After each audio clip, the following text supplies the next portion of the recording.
you again. You don't come on up. We're going to come up close to the mics. Yep. There you are.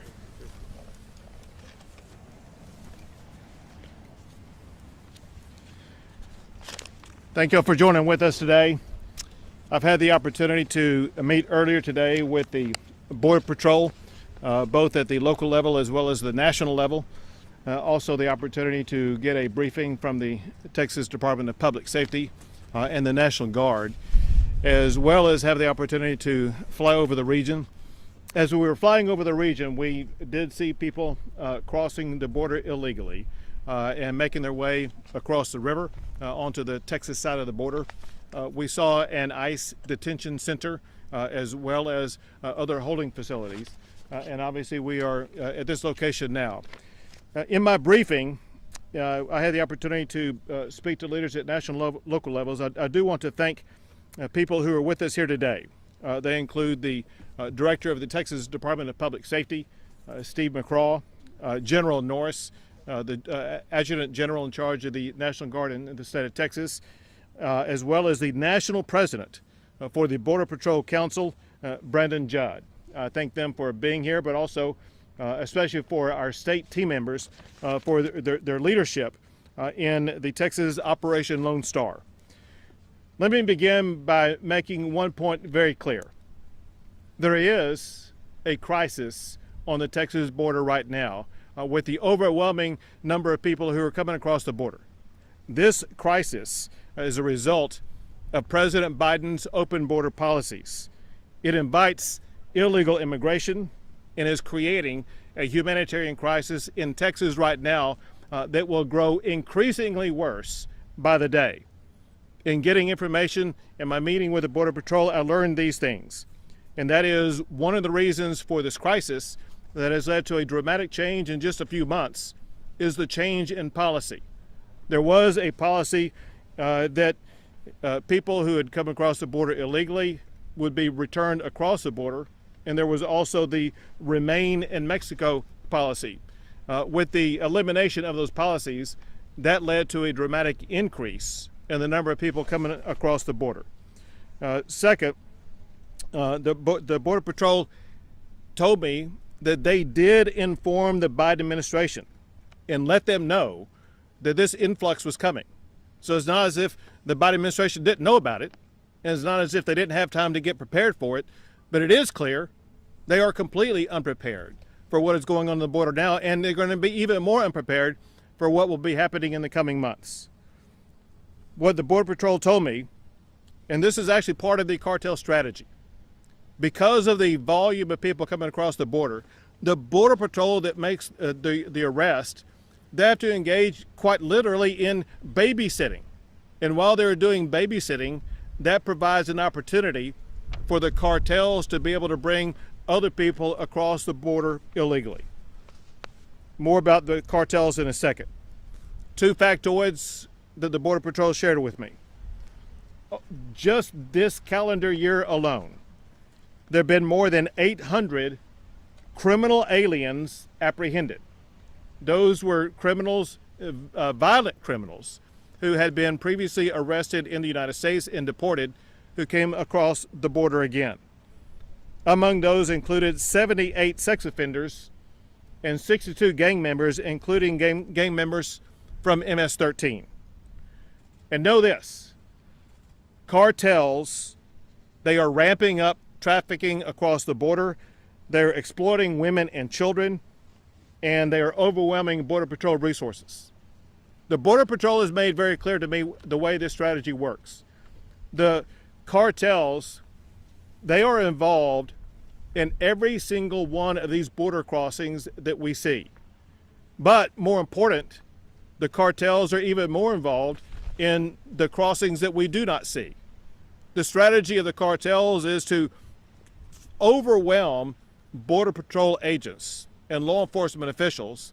And when the Border Patrol agents are so completely overwhelmed, it's during those moments that the cartels will bring across the border even the more dangerous elements. It could be people who are violent criminals, or it could be people who are from what are called special interest countries. Those are countries that are raise concerns about the danger they may pose to the United States, such as people coming from countries like Iran and Iraq, China, as well as elsewhere. The cartels are quite literally being enriched because of the policies that are being used by the Biden administration. The Biden administration is helping the cartels make more money and grow more power. They are allowing smugglers who are members of the cartel on the Mexican side bring in narcotic smugglers, special interest aliens, as well as drugs that include fentanyl, cocaine, and opioids. One thing that is clear from all the observations and all the information that I've been able to gather, and that is we need more ICE detention facilities in this area immediately. But the Border Patrol simply is not either given enough resources and do not have enough resources to be able to deal with this overwhelming tidal wave of people who are coming across the border. Let me be clear. Border Patrol has a role to play. The role that Border Patrol plays is they're the ones who have to make the arrest and make the detention. Then the responsibility goes to ICE. It is up to ICE to detain, to test, and to quarantine anybody who's coming across the border who may have exposure to COVID. The Biden administration does not want to talk about ICE. The Biden administration is joining together with progressives, pretending that ICE is going to go away or be eliminated. ICE is essential in this entire process, and we expect the president and the Biden administration to step up, fully fund, and actually add additional funding to the ICE program, as well as provide ICE with every tool and strategy they can provide them to make sure that they're going to be able to play the role they must play when people do come across the border. Also, let me make this very clear, because what I'm about to tell you is maybe one of the most reprehensible things I've heard this whole time. The Biden administration is not providing vaccinations for the Border Patrol. We have Border Patrol officers whose lives are on the line on a daily basis and hourly basis. And the Biden administration will not step up and provide those Border Patrol officers with the vaccinations they need. The Biden administration should surge vaccines to Texas, to all men and women on the Border Patrol this week, and ensure that every Border Patrol officer in the state of Texas will be vaccinated this week. Anything less than that is the epitome of inhumanity. It's also clear, and it's been clear long before this administration, that the border-related issue is the federal government's job. But Texas is not going to shy away from stepping up and filling the gap that the federal government has left open. I've told you some of the stories, and there's so many more. My phone has been ringing off the hook from ranchers in this region and regions west of here about the dramatic increase in the number of people who are crossing their ranches and causing mayhem on their ranches. You got business owners, you got homeowners whose lives are being completely disrupted. And the Biden administration does not care about those ranchers, those homeowners, and the peoples whose lives are being disrupted. He does not care about Americans. He cares more about people who are not from this country.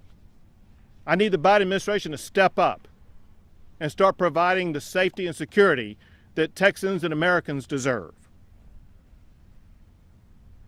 What Texas is doing, with the help of the Texas National Guard as well as with the Texas Department of Public Safety, we've launched Operation Lone Star.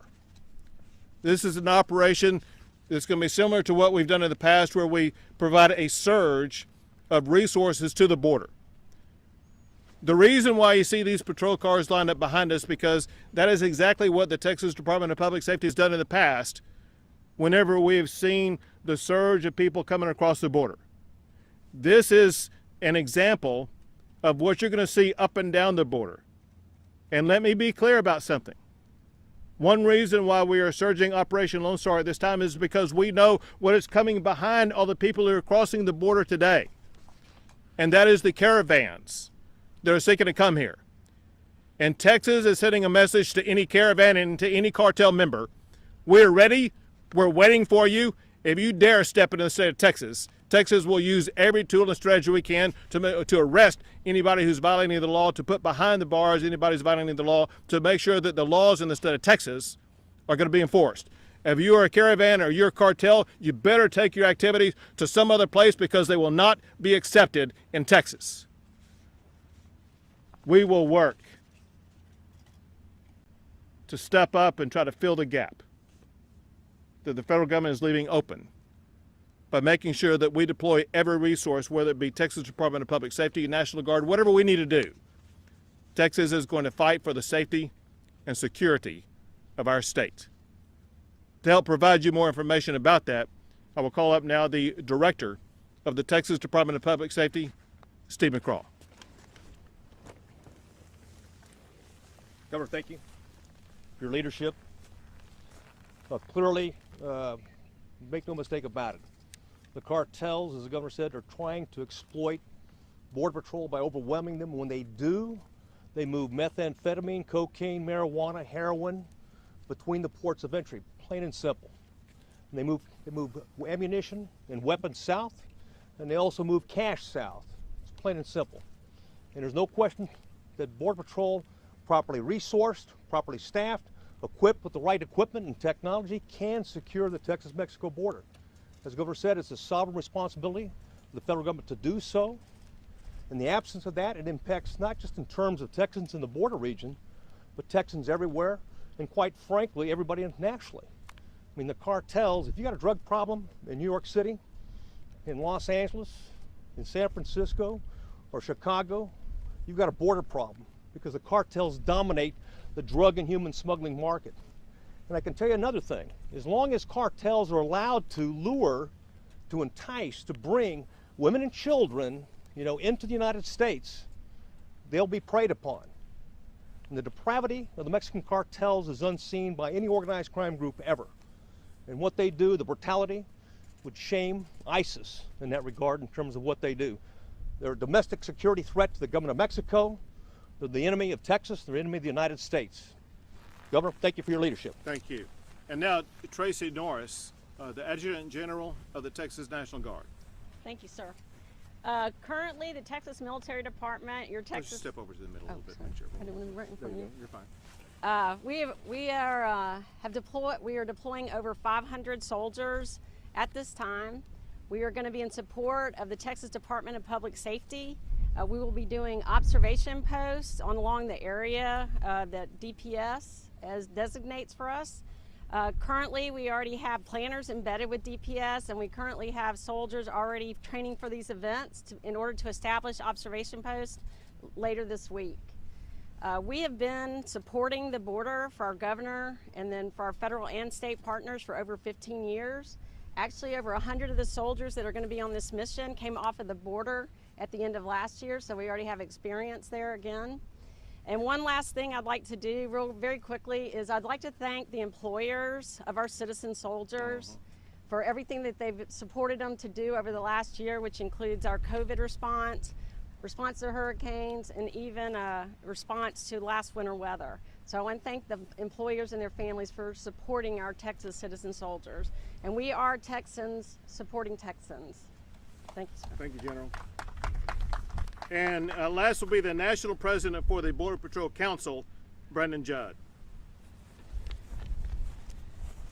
Thank you, Governor. It's very interesting and refreshing to be able to speak with an elected official that the first time that you meet with him, prior to this out here with us today, all he wanted to know was facts. No rhetoric, no opinion. He wanted to know facts.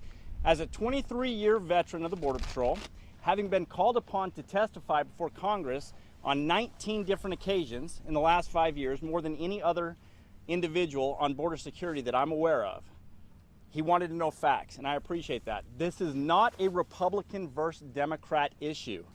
This is an issue that affects the American citizens, and Governor Abbott wants to be at the forefront. He wants to work with across the aisle to fix this issue once and for all. He brought up the simple fact that policy today is allowing cartels to enrich themselves. It's allowing cartels to prey upon the innocent, women, children. Cartels, because of current policy, are allowed to go into countries like Guatemala, El Salvador, Honduras, and they're allowed now, because of policy, to advertise their services, encourage women and children to put themselves in the hands of these dangerous individuals that Commander McGraw talked about. We're seeing the abuse, we're seeing the rape, we're even seeing the murder of these innocent individuals because policy is allowing them to generate profit.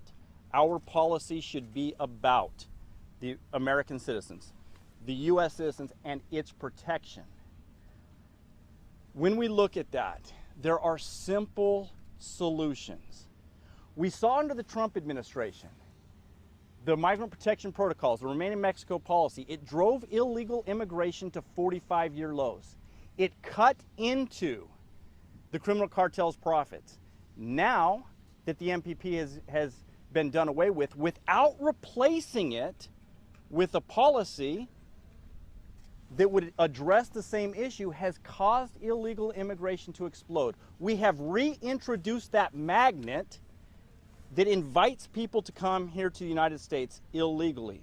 This is not about legal immigration. Simply put, the Biden administration, if he wants to call the migrant protection protocols inhumane, there's other things that he can do. Hire judges, adjudicate the asylum process immediately, allow those individuals that have a legal claim to be in the United States to stay in the United States. Deport those that do not have a legal claim. Hold these individuals in custody. Get rid of what has been dubbed the catch and release program. That is what draws people to cross the borders illegally. That is what is causing the innocent people to put themselves in the hands of these dangerous cartels. Work with the governors like Governor Abbott, who cares deeply, and I have had the opportunity to speak with him on multiple occasions. He cares deeply about the innocent women and children and wants to support the legal immigration, not illegal immigration. Give us judges. Adjudicate the asylum process as people enter the country, and we will fix the illegal immigration system that works here. Again, I want to thank Governor Abbott.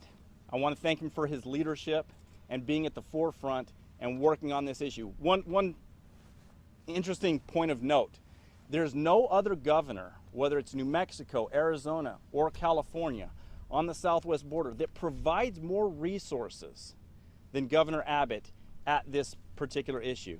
He targets this issue because he understands the importance to the Texas people and what it means to secure that border that is right there. Again, Governor, thank you very much. Thank you. We're going to take questions here in a second. 1 second. I want to talk about two other facts real quick, and y'all come on up here. Two other facts. I want to thank you for recognizing the resources that Texas is providing. It's very important that I also emphasize that the reason why we have the resources that Texas can provide is because the Texas legislature funds those resources. So I express my gratitude to the Texas legislature for stepping up to address this problem that their constituents are so concerned about. The last fact is this. I was told this in our meeting earlier, and it shows you how much the problem has escalated this year. I was told that in all of last year, in the Rio Grande Valley sector, there were about 90,000 apprehensions. I was told that already this year, in just January, February, and half of March, there have already been 108,000 apprehensions. And so you can see that we are on a scale where it's going to more than double or triple or maybe quadruple or quintuple the number of apprehensions made just in the Rio Grande Valley sector alone because of the new policies of the Biden administration. With that, I'll take a few questions. Governor, are you going to, as the federal government, offer to use grant money for illegal steps for migrants? So that is what you call a deflection by the federal government, because the federal government has the money, they can fund to federal programs to do that. The way that is done, the entity that's in charge of retaining, providing testing, and quarantining any migrant who comes across the border is ICE. The Biden administration refuses to talk about ICE because they want to pretend it's going to go away. But they can provide that funding, the testing supplies, and equipment directly to ICE, and it's ICE that administers those tests while the people who are here illegally are in holding. And I fully expect the Biden administration to stop playing word games and stop and do their job. Immigration is a federal government responsibility. The federal government has the responsibility to fund the testing of anybody coming here who does have COVID, and it is ICE, not the state of Texas, responsible for administering those tests.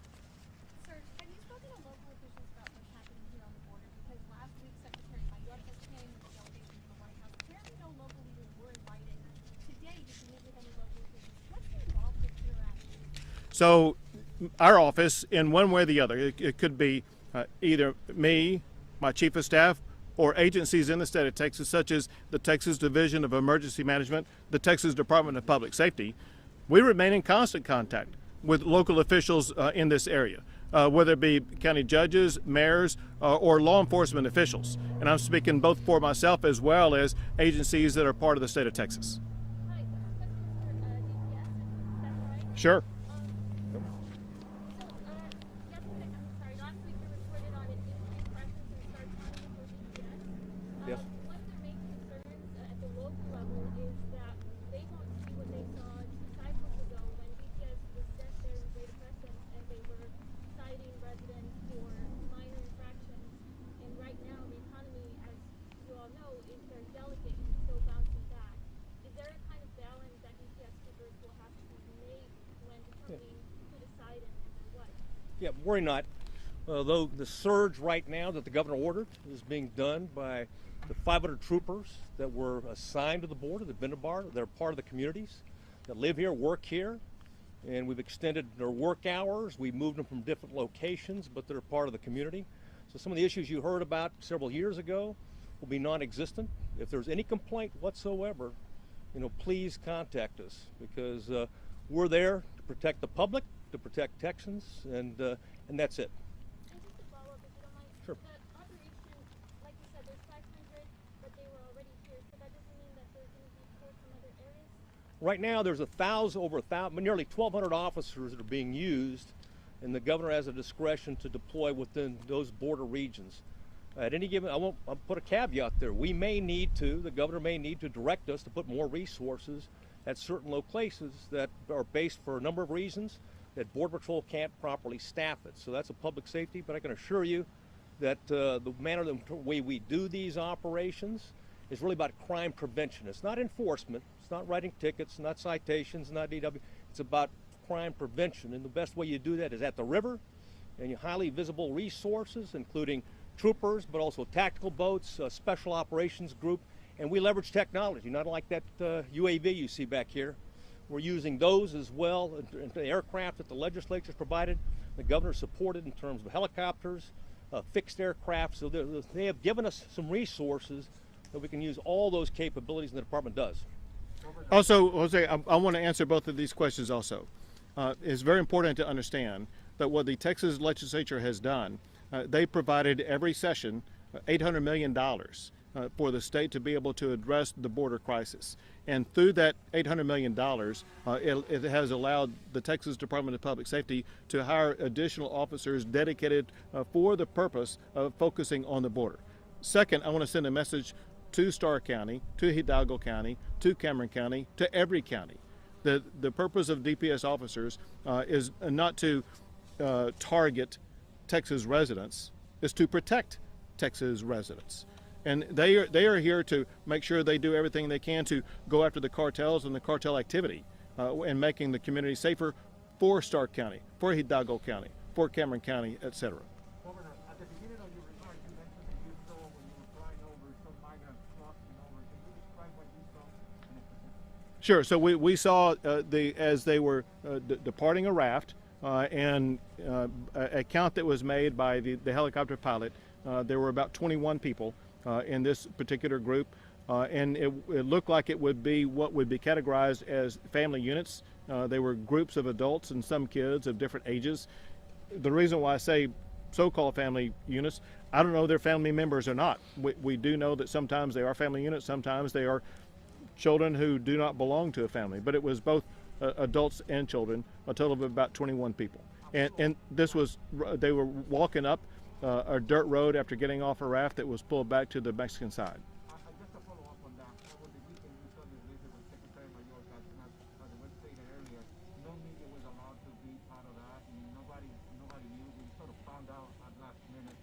Does that send a message that the federal government in some way is sort of hiding what's taking place? I do believe that the Biden administration wants to downplay the severity of what's going on.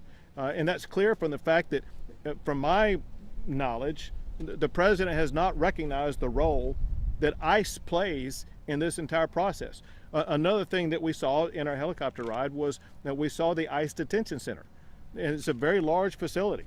And that is exactly what the federal government has to fund with the dramatic increase in the number of people who are coming across the border. However, because of federal laws, it is essential that the federal government also provide additional funding for judges, for magistrates who can adjudicate all of these cases to comply with the timeline standards that are required by the federal laws. Two more questions. Okay, Governor, to follow up on that? So why aren't agents getting vaccinated with first responders? So Border Patrol agents, obviously, they work for the federal government, and they should be provided vaccines by the federal government. The federal government has made a priority of vaccinating other federal employees that are not on the front lines, like the Border Patrol. And that's why I have this expectation that the Border Patrol agents who are on the front line be treated like other federal employees who've already been vaccinated by the federal government. And that's why I demand that the president send vaccines to the Border Patrol this week to vaccinate our Border Patrol agents. Last question. If you were president in 2024, which some of us hope that you are, what's the first thing that you would do to enact something down here? Secure the border, period. Thank you. Thank you, guys.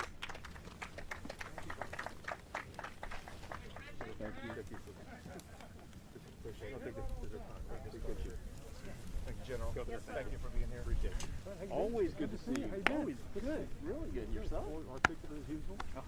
Thank you. You have a good one. Oh, you too. Take care.